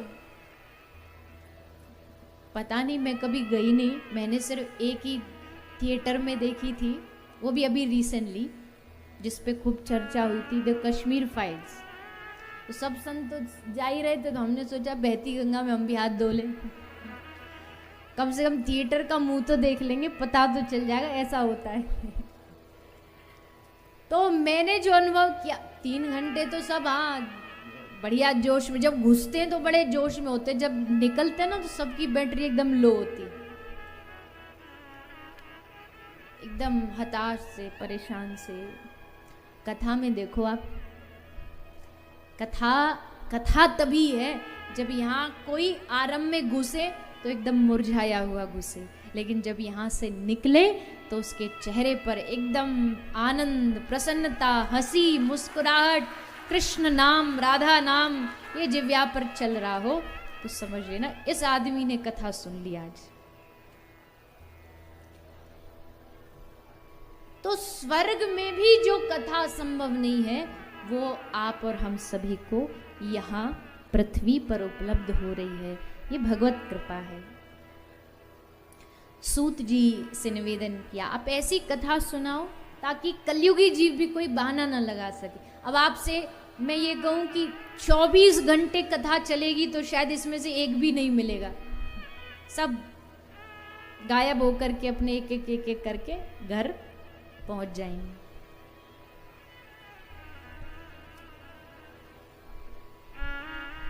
लेकिन आपको कहा गया कि भैया बस 3 घंटे आइए, आराम से बैठिए, बढ़िया व्यवस्था आपके लिए, बढ़िया गर्मी को से बचाव के लिए पंखे कूलर सब लगे हैं, बीच में थोड़ा थोड़ा पानी भी दे देंगे। एक आदमी तो बोला कि बीच कथा में ना कि इंटरवल और होना चाहिए, जो बीच में स्नैक्स हो जाए तो हाँ मजे ही आ जाए, समोसा कचौरी खा के आ जाए, तो फिर तुम कथा क्या सुनोगे, खा के आओगे तो। अन्न में तो देखो आलस होता, इतना खा के आ जाते तो फिर आते ही लुढ़क गए कथा में। आहार बुरा नहीं, करके आओ, पर इतना करके आओ कि शरीर इतना ही आलस में ना हो जाए कि पता ही ना चले कथा हो रही है। पर हमारे लिए साधु महापुरुषों ने बड़ा सुलभता दे दी कि भैया कैसे भी सुनो, पर सुनो, एक क्षण भी सुनो। क्षणार्धम क्षेमार्धम, अमृत का तो एक बूंद ही काफी है अमर बनाने के लिए। इस कथा की एक बात भी चलते चलते तुम्हारे कान में पड़ गई ना तो जीवन बदल जाएगा। और मैं झूठ नहीं बोल रही, मैं इस व्यासपीठ पर बैठी हूँ, यहाँ झूठ नहीं बोल सकती। इस व्यासपीठ ने लाखों का जीवन बदला है, करोड़ों का जीवन बदला, इतने लोगों का जीवन बदल दिया इस व्यासपीठ ने। हम मांसाहार खाते थे, कथा सुनी छोड़ दिया। हम ये करते थे, हमने कथा सुनी छोड़ दिया। हमने कथा सुनी, हमने माला शुरू कर दी। हमने कथा सुनी, गले में तुलसी पहनना शुरू कर दिया, चंदन लगा। कितनों का जीवन इस कथा ने बदला है। उनका बदला है तो हमारा भी बदलेगा। बस लगे रहो। कबहू तो दीन दयाल के भनक पड़ेगी कान। कभी तो ठाकुर जी की नजर आएगी ना कि देखो ये कथा प्रांगण में एक आदमी ये भी बैठा है, और वो देख लें तो काम बन जाएगा। उनका देखना जरूरी है। बिहारी जी के मंदिर में खड़ी एक बूढ़ी सी मैया हाथ में दूरबीन लेके बिहारी जी को देख रही थी। तो एक आदमी वहां से निकला, उसने देखा कि मैया ने दूरबीन को उल्टा लगा रखा है। जिस तरफ से देखना वो तो उधर था, और जिधर उधर देखना चाहिए वो आंखों पे लगा रखा है। तो उसने कहा, मैया आपने दूरबीन उल्टी लगा रखी है, टेढ़ी है, आपको ऐसे ठाकुर जी नहीं दिखाई देंगे, देखने वाला साइड तो उधर है। तो मैया हंस के बोली, मैंने गलती से नहीं, जानबूझ के लगा रखा है। मैं उसे देखूं कोई बड़ी बात नहीं है, पर बड़ी बात तो तब बनेगी जब वो मुझे देख ले कि ये यहाँ मंदिर में खड़ी है। इसलिए मैंने मुंह उसकी तरफ कर दिया कि तू मुझे देख, तू मुझे देख।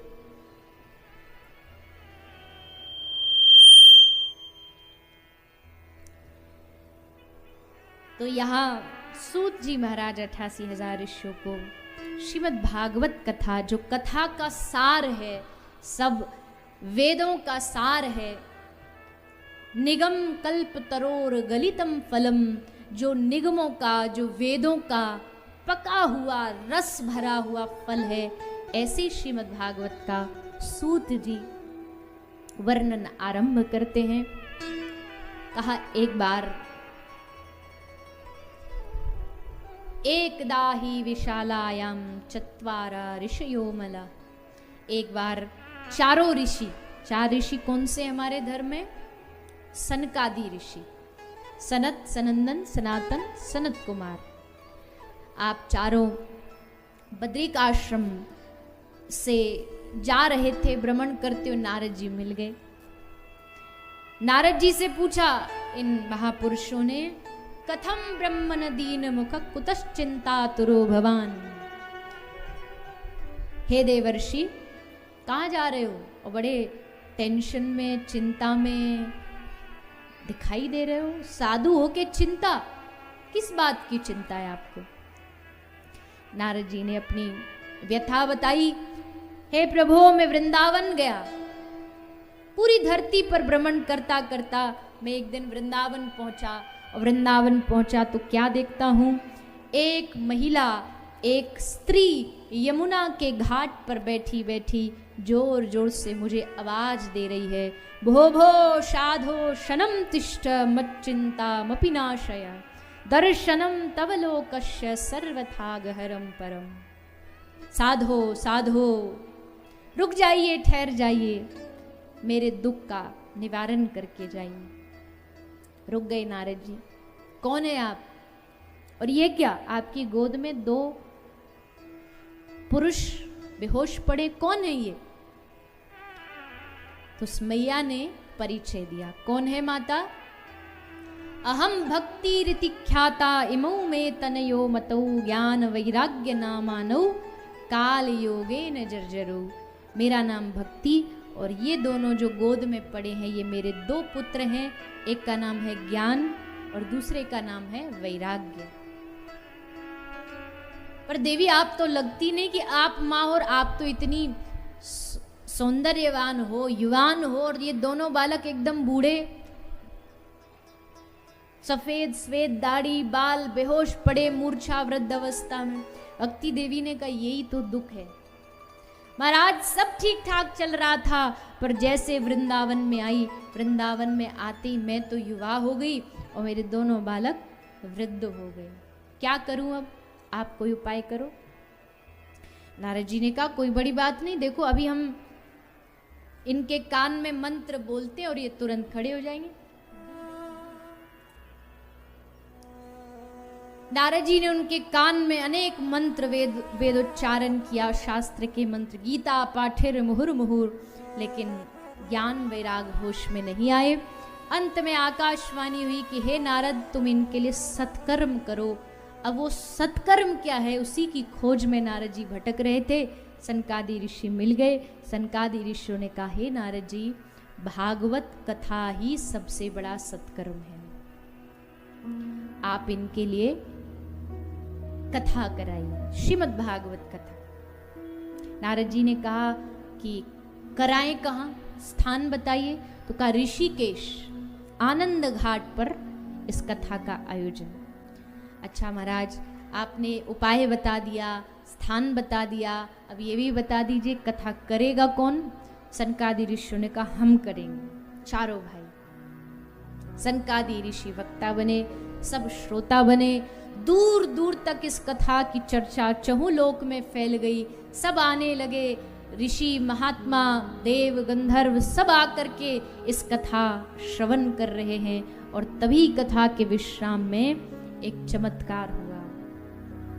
देवी भक्ति अपने दोनों जो वृद्ध पुत्र थे, उन दोनों पुत्रों के साथ, जो आज कथा के श्रवण के पश्चात एकदम युवान बन चुके हैं, देवी भक्ति और ज्ञान वैराग तीनों कथा में प्रकट हो गए और जोर जोर से हरिनाम संकीर्तन करने लगे।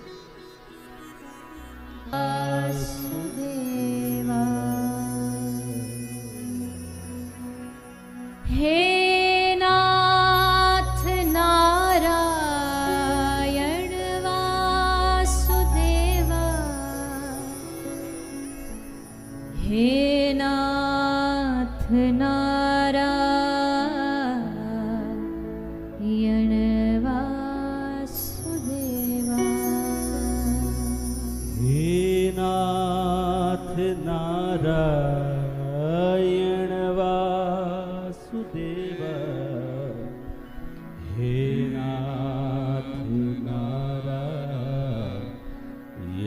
वासुदेवा, हे नाथ नारायण वासुदेवा, हे नाथ नारायण वासुदेवा, हे नाथ नारायण वासुदेवा, हे नाथ नारायण वासुदेवा,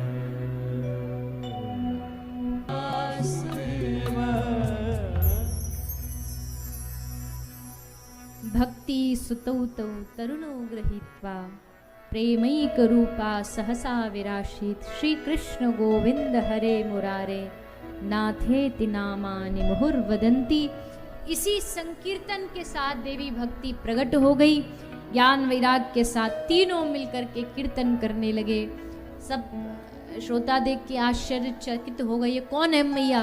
तो नारद जी ने परिचय कराया, मिलिए, ये है देवी भक्ति और ये दोनों इनके पुत्र हैं ज्ञान और वैराग। देवी भक्ति ने पूछा, नारद जी पूरा पंडाल खचाखच भरा, मेरे लिए तो स्थान ही नहीं, मैं कहाँ बैठूं? तो नारद जी ने कहा कि निरंतरम वैष्णव मानसानी। हे देवी भक्ति, ये जितने आए हैं ना पंडाल में कथा सुनने, आप इन सबके हृदय में बैठ जाओ। निरंतरम वैष्णव मानसानी, इससे अच्छा स्थान भक्ति का क्या होगा? तो जो कथा श्रवण करने आए, भक्ति उसके हृदय में बैठती है। और जब भक्ति हृदय में बैठती है तो पीछे पीछे कौन आता है? भक्ति जिसके भक्ति के द्वारा जो मिलते हैं, ऐसे श्री ठाकुर पीछे पीछे भागे भागे दौड़े दौड़े आते हैं। देवी भक्ति के आगमन से भगवान का आगमन होता है। इसलिए भक्ति निरंतर हमारे हृदय में विराजमान रहे, ऐसी श्रीमद् भागवत जी से प्रार्थना। फिर सूत जी ने और उदाहरण देकर के समझाया कि इस भागवत को साधारण मत समझना। कोई पाप लेकर के भी भागवत की शरण में आता तो भागवत सबको धो देती है, सबका नाश कर देती है। श्रीमद् भागवत भगवान की है आरती, पापियों को पाप से है तारती, पाप का वहन कर लेती है श्रीमद् भागवत जी। उदाहरण धुंधकारी और गोकर्ण का दिया गया।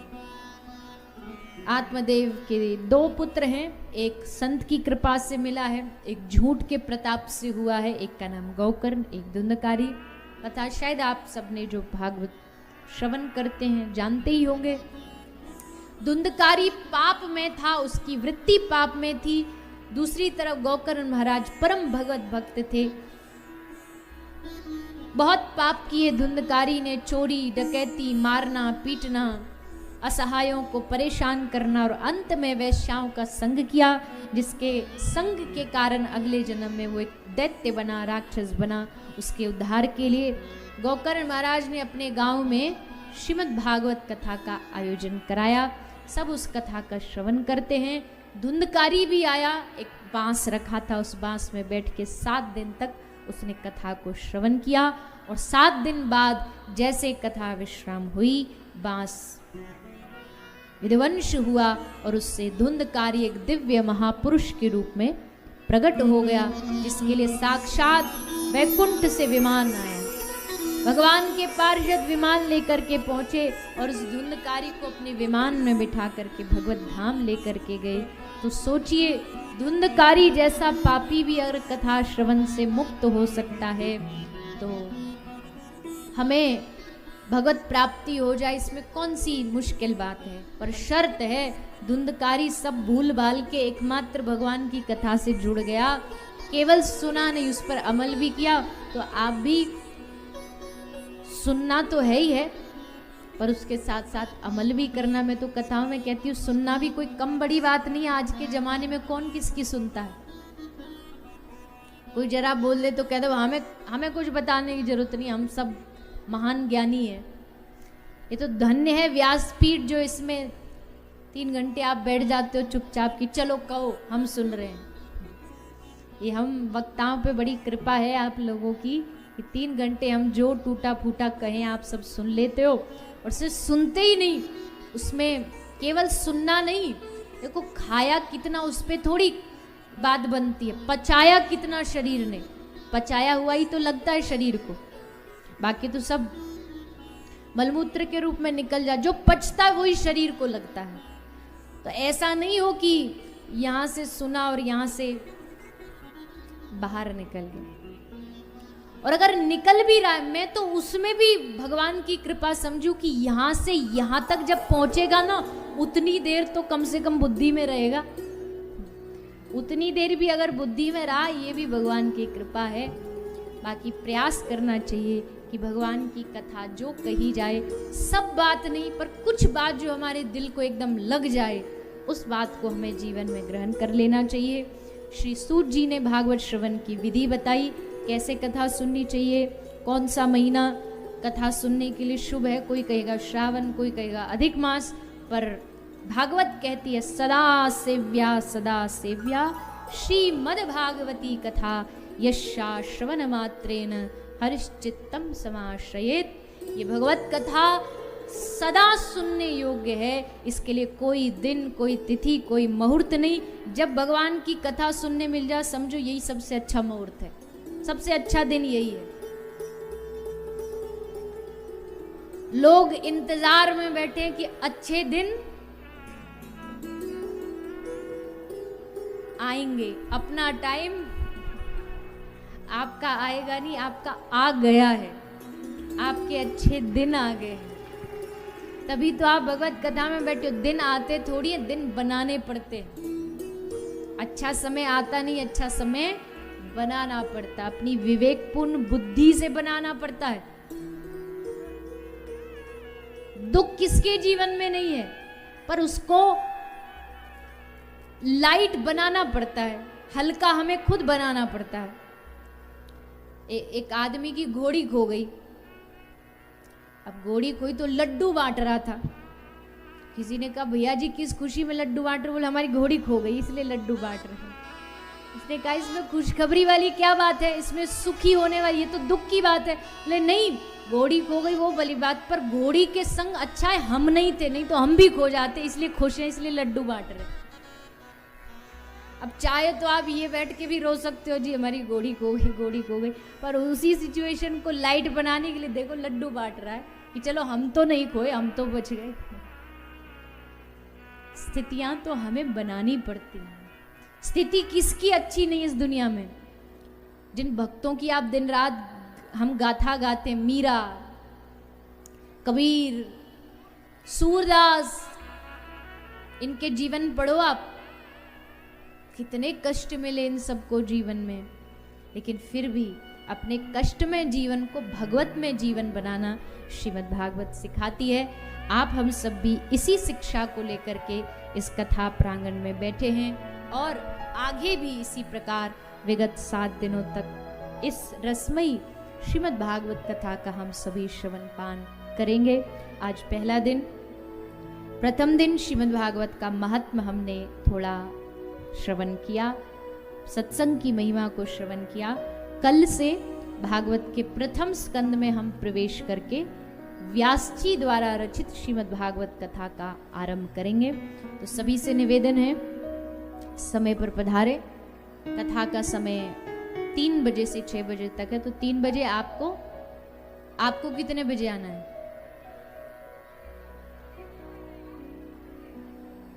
साढ़े 3 बजे। चलो मैं आऊं उससे पहले आ जाना। थोड़ा सब भजनों का आनंद लो, यहाँ बैठो और ठीक 3 बजे से कथा आरंभ हो जाएगी। तो आप सब समय पर पधारे और समय पर पधार करके हम सब कल पुनः कथा का आनंद लेंगे। हमारे मध्य छोटे से आपके परिवार के ही बाल गोपाल ठाकुर जी का स्वरूप धारण करके यहाँ पधार रहे हैं श्री राधा कृष्ण के स्वरूप में। तो सभी दर्शन करेंगे और साथ साथ में भगवान नाम संकीर्तन साथ में सभी गाएंगे। हरे कृष्णा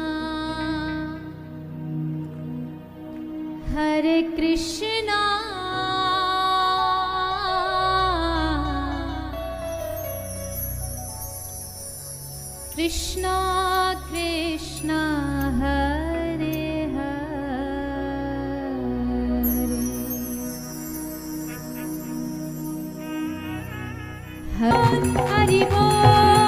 हरि बोल नित्य गौर हरि बोल हरि बोल हरि बोल हरि बोल। ओ जय राधे जय राधे जय राधे श्री राधे जय राधे जय राधे जय राधे श्री राधे। ओ जय राधे जय राधे जय राधे जय राधे जय राधे।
बोलिए हरि संकीर्तन की जय।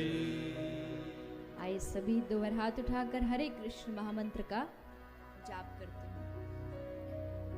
हरे कृष्णा हरे कृष्णा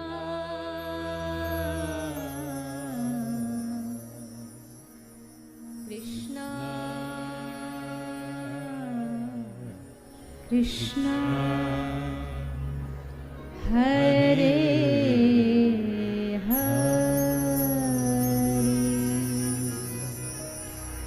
हरे राम हरे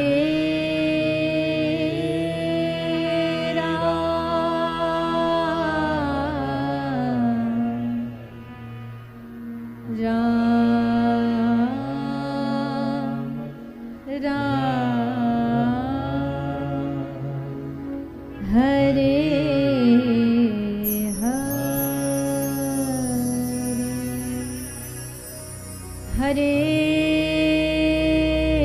कृष्णा हरे कृष्णा कृष्णा कृष्णा हरे हरे हरे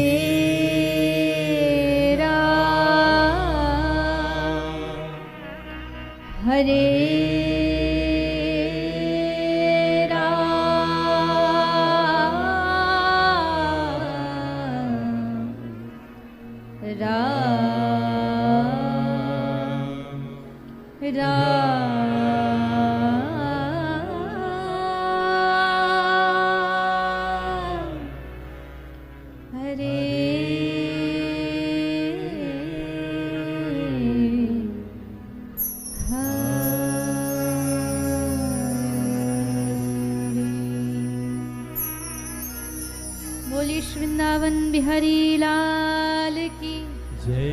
श्रीमद् भागवत महापुराण की जय। गौ माता की जय। सद्गुरुदेव भगवान की जय।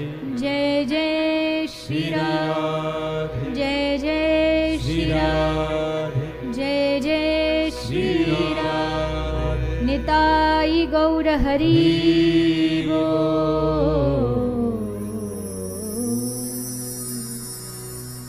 श्री राधे।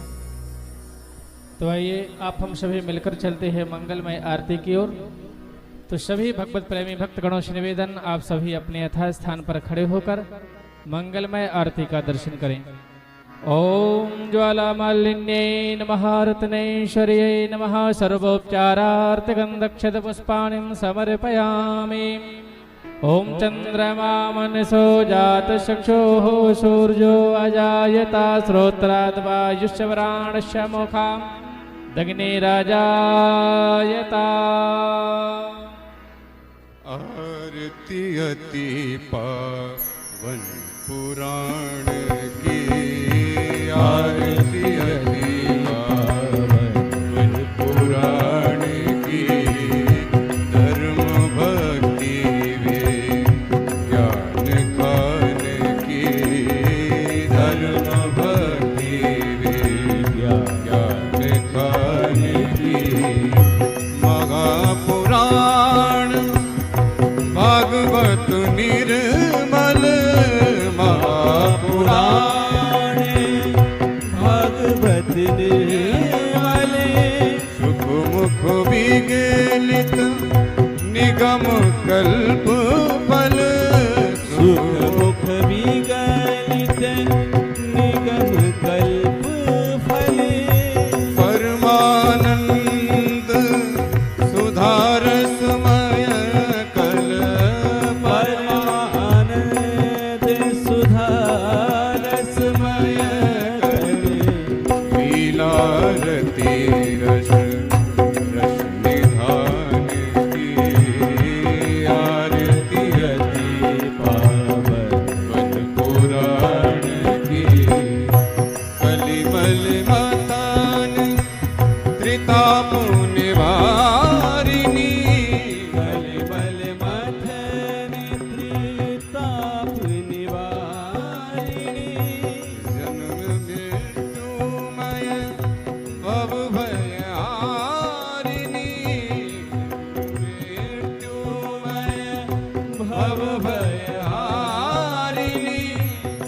सेवत सतत सकल सुखकारिणी सेवत सतत सकल सुखकारिणी तुम औषधि हरि जगत गान की आरती अति पावन पुराणी की विषय विलास विमोह विनाशिनी विषय विलास विमोह विनाशिनी विमल विराग विवेक विकासिनी विमल विराग विवेक विकासिनी भगवत तत्व रहस्य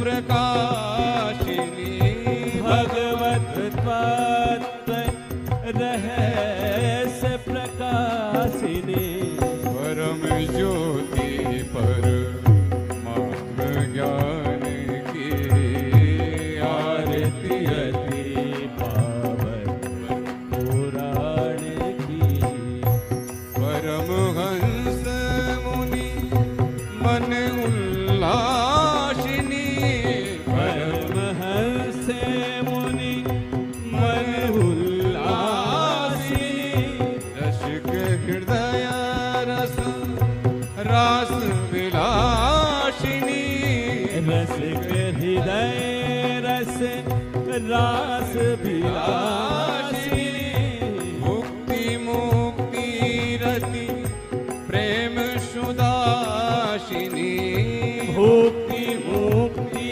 रति प्रेम सुधासिनी कथा किंचन प्रिय सुजान की आरती अति पावन पुराण की धर्म भक्ति वेद पुराण पुराण की ओम कर्तो निराजनं वस्पादिबन्धनम् आरोग्यार्थे आत्मादिबन्धनम् अन्द्रवस्पाञ्जलिः ओम देवो शान्तिरन्तर्जगो शान्तिः पृथ्वी शान्तिरापः शान्तिरोखदयः शान्तिः पणजपदयः शान्तिर्विश्वे देवाः शान्तिर्म शान्तिः सर्वगं शान्तिः शान्तिरेव शान्तिः सामा शान्तिरेधिः हरिः ओम जतनेन जिनमयजन्ददेवास्तानि धर्माणि व्रतमान्याशन्नः तेहनाकं महिमानः शचन्दचित्रपूर्वे साध्याः शन्तिदेवाः हरिः ओम एकदन्ताय विद्महे वक्रतुण्डाय धीमहि तन्नो दन्तिः प्रचोदयात् हरिः ओम कौशुरभ्यै च विद्महे सर्वशक्ति च धीमहि तन्नास्त्रिकामधेनुः प्रचोदयात् शेवन्ति कावकुलचम्बक पाटलाब्जै पन्नः गजाति करवीर रसाल पुष्पै बिल्व प्रवाल तुलसी दल मंजरी त्वां पूजयामि जगदीश्वर मे प्रसीदा नाना सुगंध पुष्पाणि यथा कालुद्भवानि च पुष्पाञ्जलिर्मया दत्ता गृहाणा परमेश्वरः मंत्रपुष्पाञ्जलिं समर्पयामि श्रीमद्भागवत महापुराण पुरुषोत्तमाय नमः। बोलिए भागवत महापुराण की, वृंदावन बिहारी लाल की, व्यास जी महाराज की, सुखदेव जी महाराज की, राधा रानी सरकार की, सतगुरुदेव भगवान की, श्री राधे गोविंद सरकार की।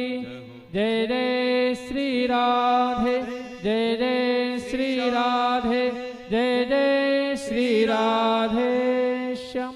नमः पार्वते पतये हर हर महादेव शंभो।